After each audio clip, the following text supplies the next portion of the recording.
Okay, so this video is going to cover replacing a foam core background with a solid color backgrounds, as well as fixing up some of the armpit right here and the arm bulge here. So a few different things to cover, but first of all we need to fix this background. I'm going to pull from my handy little cache from my desktop, which I already did, of pre-cleaned backgrounds, and I've already kind of adjusted this one to match the color tone of the one I'm going to replace. So I'm going to take my marquee tool and I'm going to select that red selection there, edit and copy, and then I am going to paste it right over into this one. So it's pretty darn close. So I'm going to go ahead and put that up in the corner, and I'm going to go to Edit, Transform, and Scale, and I'm going to branch that out to cover that area. And then the original background is kind of sloped. So what I'm going to do is take the background layer and I'm going to make a copy, and then I'm going to make another copy. So I sandwich that background, that clean background, in between them. So now I need to take my lasso tool here. I want the polygonal lasso tool, and I'm going to select where that background ends, and then I'm going to go right in here to select the bottom half, and I think I missed a corner over here. Nope, not quite. Alright, that's better. So I'm going to select this bottom half, and then I'm going to go back to the clean background layer, and I'm going to hit delete. There we go. Okay, so now it pretty much lines up, which is perfect. And I'll take care of the wooden bar at the bottom of the background at the end, as well as any fix-ups in the actual wood floor. So I'm going to go ahead and rename layer 1 clean background, so it's easier to call it by name. Okay, so I'm going to go back to background, copy 2, and basically what I'm going to do is cut her out from it. So I still have my polygonal lasso tool checked, and I'm just going to zoom in here, and I'm just going to start cutting her out of there. Thankfully with the solid color backgrounds, they're pretty easy to do. So they just take a little bit of time here. So you don't have to get exactly right up to her on the line, just close.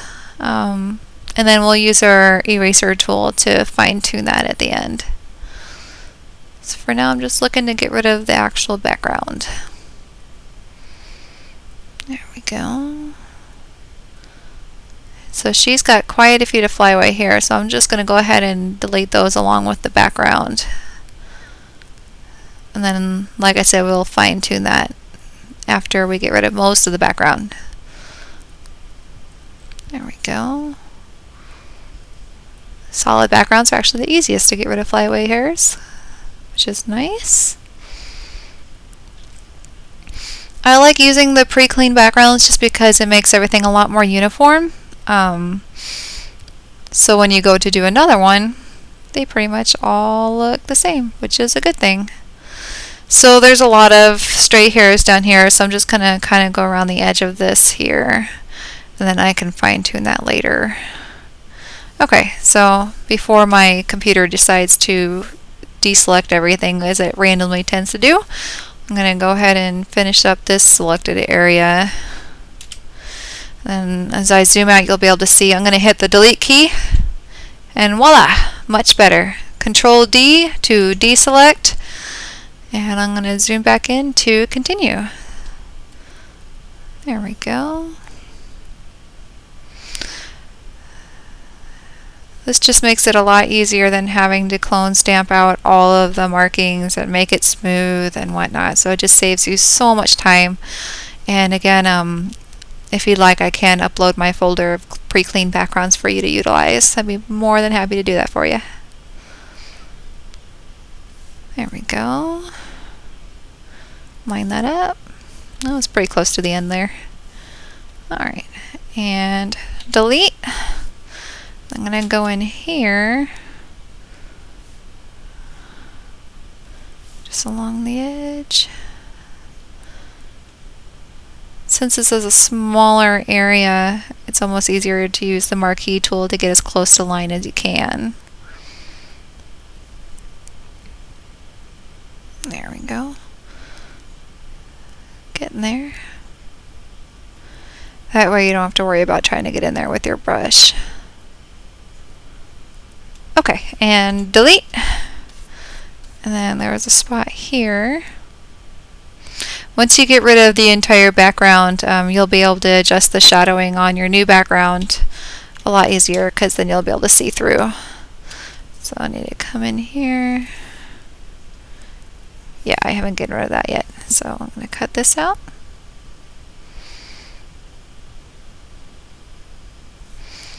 There we go. Alright, and delete. And then one patch here. And delete. And then right inside her arm area here.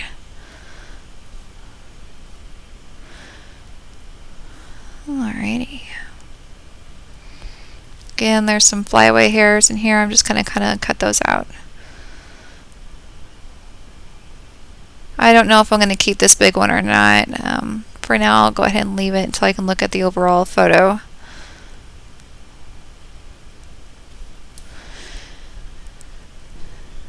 There we go.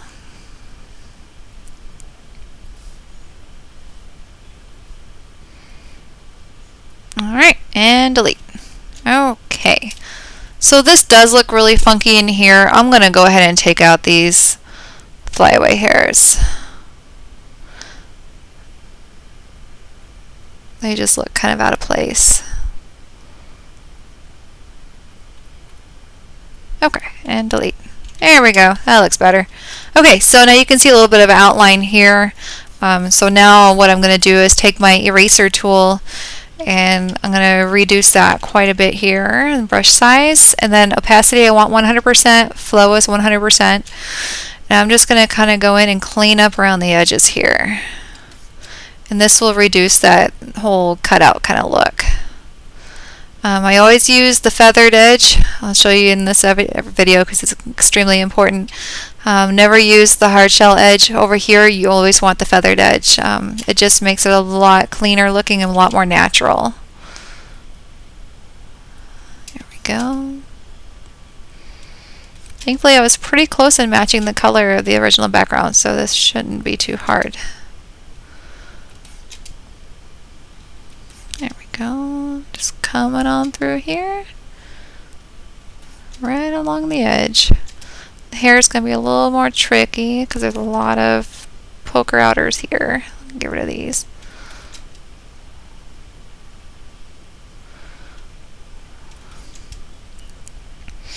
Again, using a smaller brush size here will help.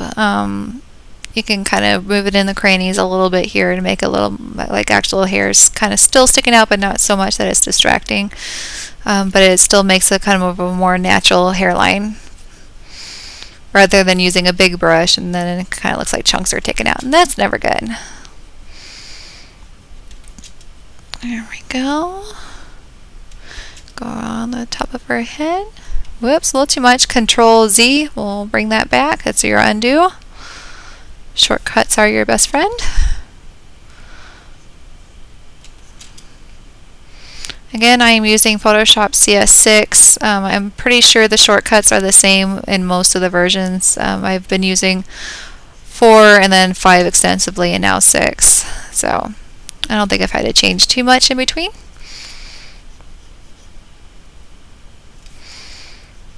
There we go. Getting there. Just kind of follow the natural curve of her hair. You don't want to make it so stark that it cuts out all of her curls here, but you also want to make it have like a clean appearance. There we go.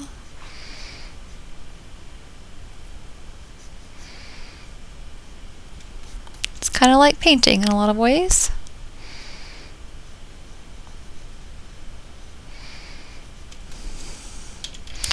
This part's a little more tricky. This may take me more than one try. Let's see here.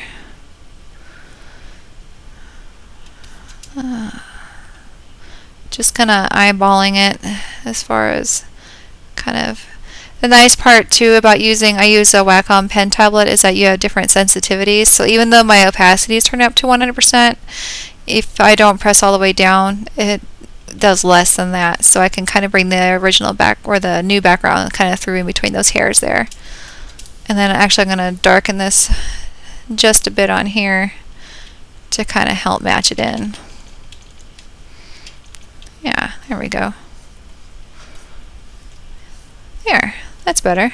Okay, and go back to clearing up the edges. Oop, a little too much. There we go. Don't be afraid to use the undo button. Nobody's perfect.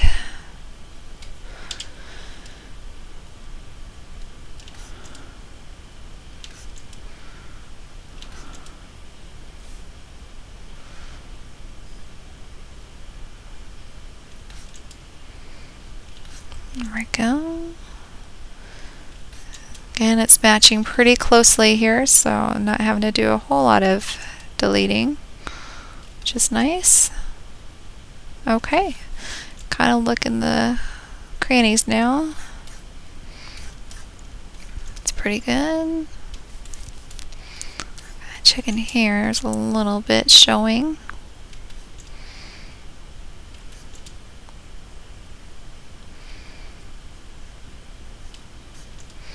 Here's a little rough. I'm actually going to take my blur tool and I'm just going to kind of soften those edges. That's actually maybe a little too much. Let's try that again.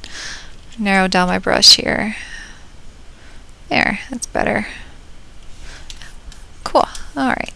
Back to my delete. My eraser tool. I don't know why I always want to call it delete, but it's actually your eraser. There we go. Deleted.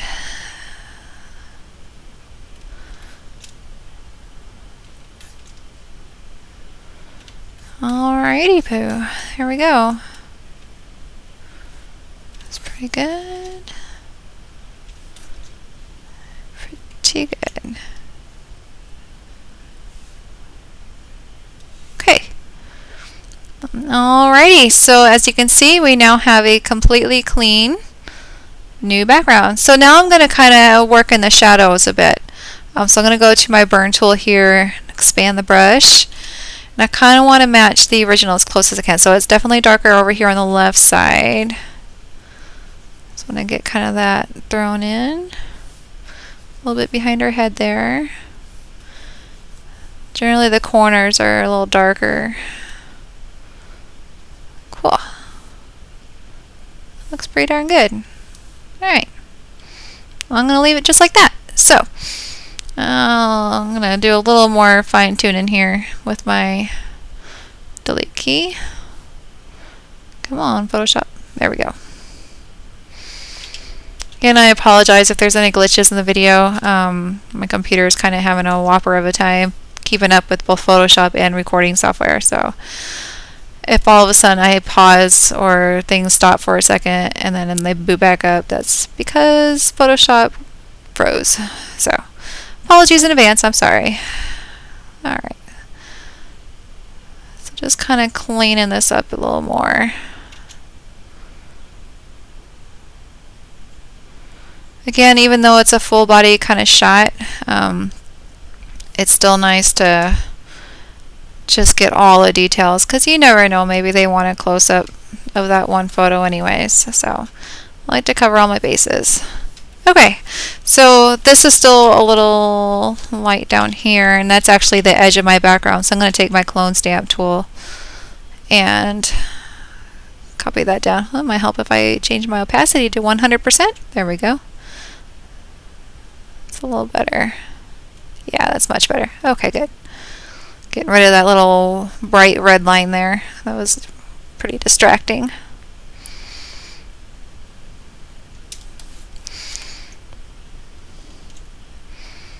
That's looking much better.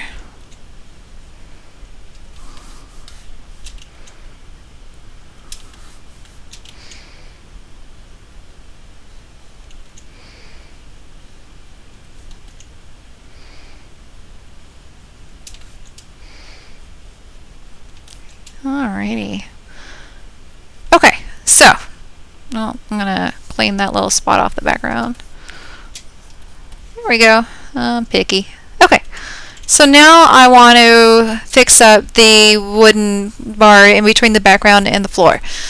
So I'm going to go to my stamp tool, and I'm going to go to background copy to because that's the layer where that bar is located on. And my stamp tool is at 100%, and I'm just going to pull from over here, and this may take a few tries to line this up to where it looks like it's just being continued. Again, there is an option in Photoshop where it can give you a preview of where your cursor is located, but I tend to find that really distracting, and so I keep it turned off. In a situation like this, it might have been handy, of course, but who's counting? There we go. Just kind of clean this up a little bit so it doesn't look so repeated. And perfect. Okay. And then obviously the lighting on the floor over here is way different. So I don't copy over those little spots. I'm going to go ahead and clean those up with my stamp, or my, I'm sorry, the patch tool. That's what it's called. Alrighty, that's better. Okay, so now I need to match the lighting on the floor.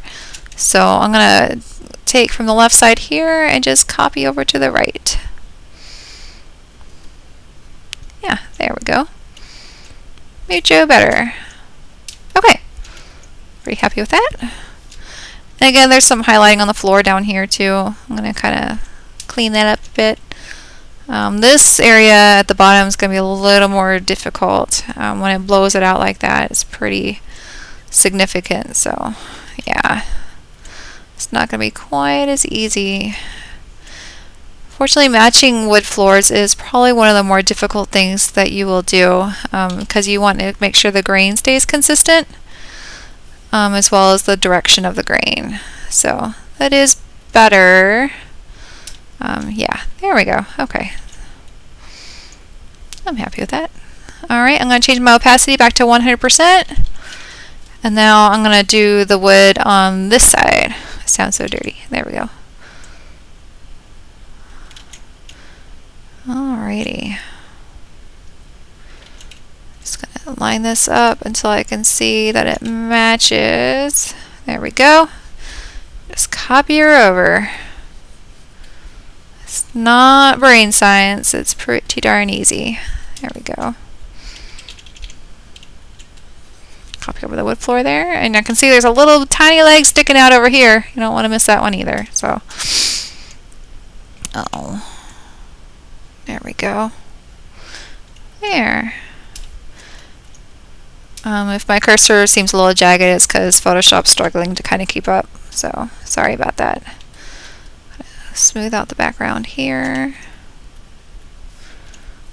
Again, I want to kind of get rid of that repeater look. There we go. Perfect. Alright. Go back to my patch tool here and kind of get rid of any spots that I see on the floor. Oh. There we go. Okay. Not too bad. Oh, except for that one. There we go. There's a little bit of paint missing on the chair here, so I'm kind of clean that up a bit. And again, it's just a little details. They only take a second to do, but they do go a long way. So this edge here is pretty beat up, so I'm going to kind of copy it from that one over there. Beautiful. Well, it's not completely straight, so let's try to fix that. Ooh, that's no good. Okay, well, we'll try our little stamp tool here. Kind of even that out some. Well, I just kind of bungled this all up, didn't I? Let's try that. No, I don't know why that's turning blue. Alright, so I'm going to take my delete key here. I'm going to change the opacity down to about 35%. And I'm going to delete that out. There we go. Ooh, that's a little too harsh. Change the opacity for my stamp tool down to about 30%. And clean that up. Okay, that's a lot better. Go back to my patch tool, get rid of the spots. Spots. Where are you, spots? Zoom out some here. There we go. Okay. Cool. Okay, so this looks down here a little dark. I'm going to take my eraser tool, change the opacity down a little more. Just kind of delete that a little bit. There we go.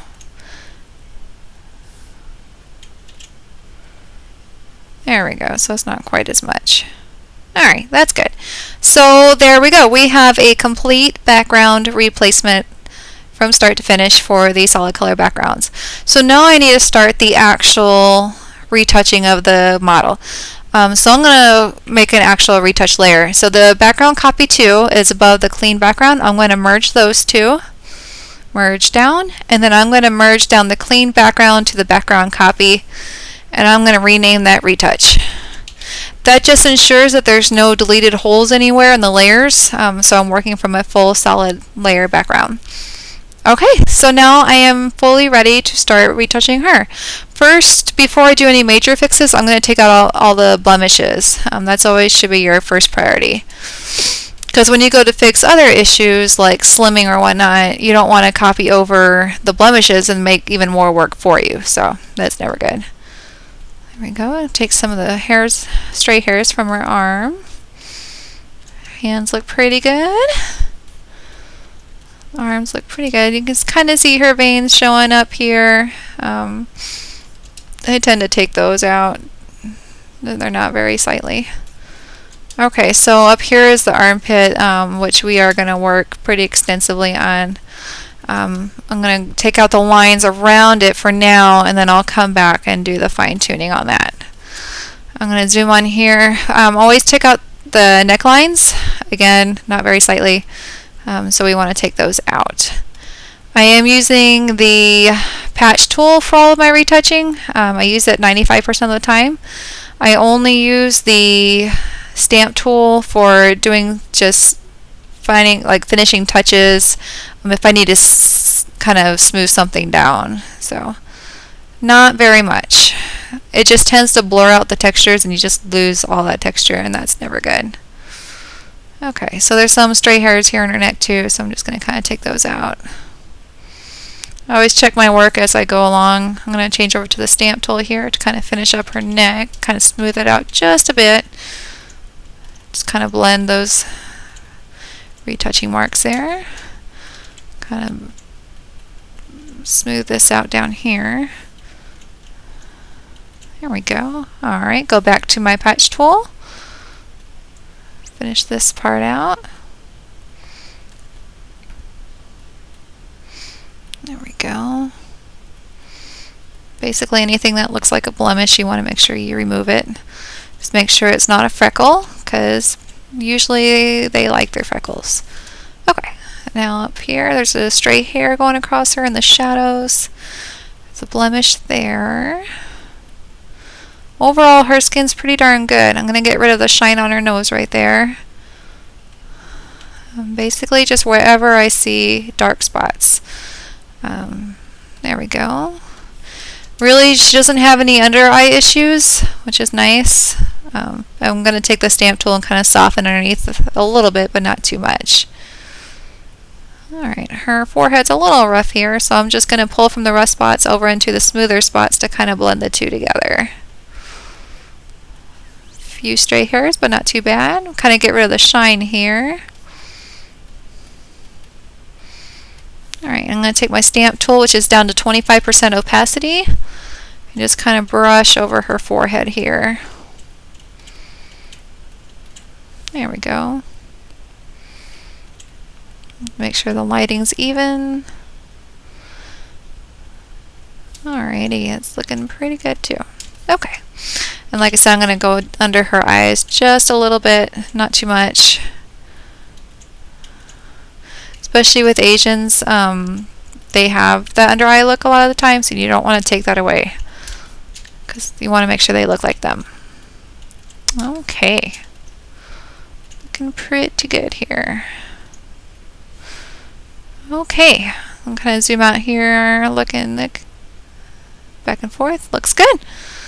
Alright, so now her armpit here. So it kind of bows in and bows out. So what I'm going to do is just select this entire area and just get rid of it. And then I'm going to pull in texture from around it to kind of blend it in. And then this is kind of going the wrong way. So pull that in. There we go.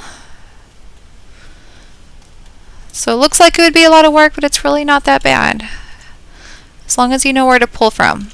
Back to my stamp tool to kind of smooth this over, so it's lost a little bit of texture up in this area here. So I'm going to go back to my patch tool, pull some of that natural texture back. Alright, back to the stamp tool a little bit and just kind of go back and forth. Do all the blending you need to do and get that natural look back. I think this is going pretty good. Okay. Alright, so I'm going to bring a little of this back here. I think I might have gone a little too far. So I'm going to go back to 52% with my eraser tool. And you won't always get it on the first try, so don't be discouraged. This is not an easy fix. So, yeah, that's a little better. A little better there. Obviously, I don't want to bring all that back. Okay, so since I deleted from the image, this is also a good thing to know. You won't be able to use the patch tool on any layer part that you have deleted. So I'm going to make a fresh retouch layer from the background, rename that retouch, and then I'm going to merge this original layer with the new one. And that just makes sure I have a completely flat and fully available layer to work from. So now my patch tool works. So this little bit's bugging me right here. It's kind of getting out of line. See if I can't straighten that out. There we go. That's much better. Alright. So you can see now all that is gone. So I'm going to change my opacity down to about 17% for my stamp tool. Just kind of go around it and look at it from afar as I blend it a little more, just to kind of give it that finished touch. And voila, not too shabby. I think I accidentally deleted some of this background here, so I'm going to clean that up a little bit. Just get that back in shape.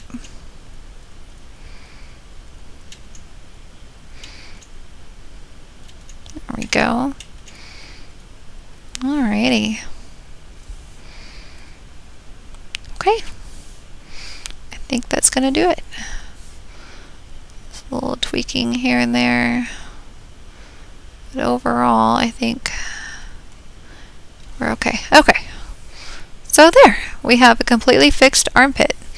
So now you can see her arm is bowing out, and that happens a lot when they're leaning on their arm. It's not really fat, it's just the way their arm is positioned, but it looks kind of weird. So anytime I use my Liquify tool, I make a copy layer of my retouch layer, just in case. It never hurts to have an extra copy layer to work from. So I'm going to use my polygon lasso tool here, and I'm going to select around the area that I want to liquify. So I'm going to select right there. Now I'm going to go to Filter and Liquify, and you want this, let's see here, I've been using different things. So if you go to the very first option, which is the forward warp tool, then you can choose your brush size and your pressure over here, just depending on how strong you want it. So as you can see, I'm just very lightly bringing this in, and I want to follow the natural curve of the arm. I don't want to make it too extreme. And the more you bring in your brush, the more finite it is on your selection. There we go. So I'm going to hit OK, deselect, Control D, and now with my retouch copy layer, I can see in between, and that looks much better. So I'm going to zoom out a little further here. Yeah. Okay. Okay, so she no longer has a ginormous shoulder. Now where that layer moved from, you can see where the shadow is. It looks a little unnatural there. I'm going to go ahead and take my eraser tool, move it down to about 33%, 30% or so, and just kind of brush in that area to kind of blend those two layers together. There we go. And up here, I'm going to have to use the patch tool a little bit up there. This will just bring some of the natural texture back. It does blur a little bit when you use the Liquify tool, so be aware. You can see it also blurred in the original background. I will fix that now. So now I can merge down my retouch copy and my retouch layer back to one layer. So now I can go back to my stamp tool and kind of clean up where it blurred out after I used the Liquify tool. You can't really see it much in this background, but it did kind of distort it a little bit. So I'm going to take my patch tool here and kind of fix that. There we go. Smooth that out. Perfect. And then right here, I can kind of see it's where the start and stop points were, that it's not quite meeting up. So I'm going to use my stamp tool to kind of paint that in. There we go. And voila, she has a fixed shoulder. So fixed armpit and fixed shoulder. Alright, the last thing I need to do is brighten the eyes and her teeth. Her teeth are pretty white, so I'm actually going to leave those be.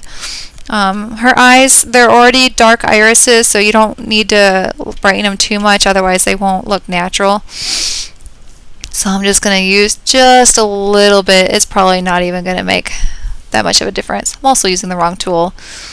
Undo, undo, undo. And I'm going to go to the actual dodge tool, not burn.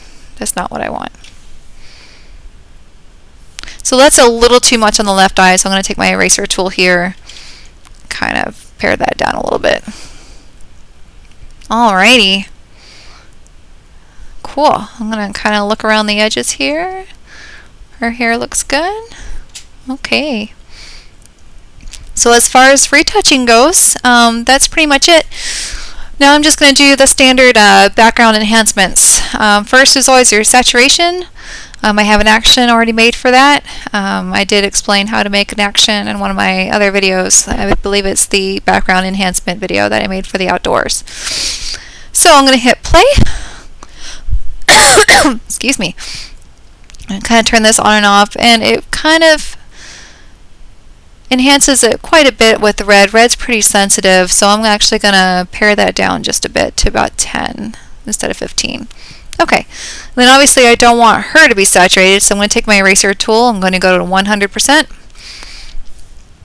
Select the hue and saturation layer, and then I'm going to cut her out of that. So I'm just going to delete her from that layer, because nobody likes the saturated skin. That does not look good. Again, I'm using the feather edge on the eraser tool, so you don't have to be entirely precise. It gives a lot more of a natural edge to it. There we go. Perfect. Yay. Alright. And then I'm going to grab my pop star from a previous file. It just has a layer in there called pop star, and it's a contrast enhancement.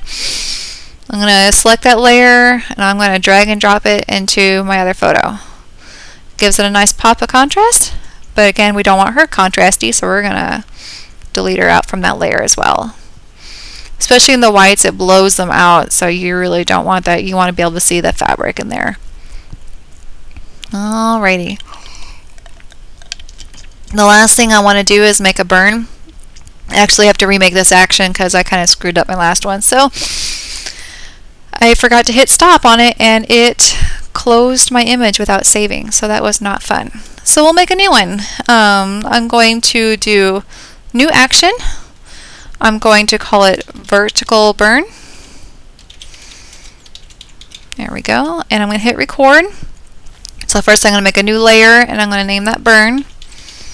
Then I'm going to take my marquee tool over here, change it to the elliptical marquee tool, and from corner to corner I'm going to drag that So you're about to the edge of every side. I'm going to go select and inverse to turn it inside out. Then take my paint bucket tool. I have the color black selected and paint inside those lines.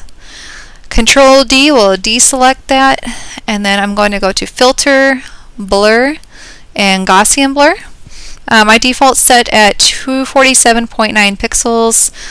You can use 250, whatever is close enough, and then hit OK. And now obviously we don't want that, cheesy halo look, so we're going to change our overlay to, there you go. Instead of normal, you want overlay, and then opacity all the way down to about 6 or 7%. So it just gives that little bit of a touch, finishing touch, and there we go. We have officially finished a flat background color replacement.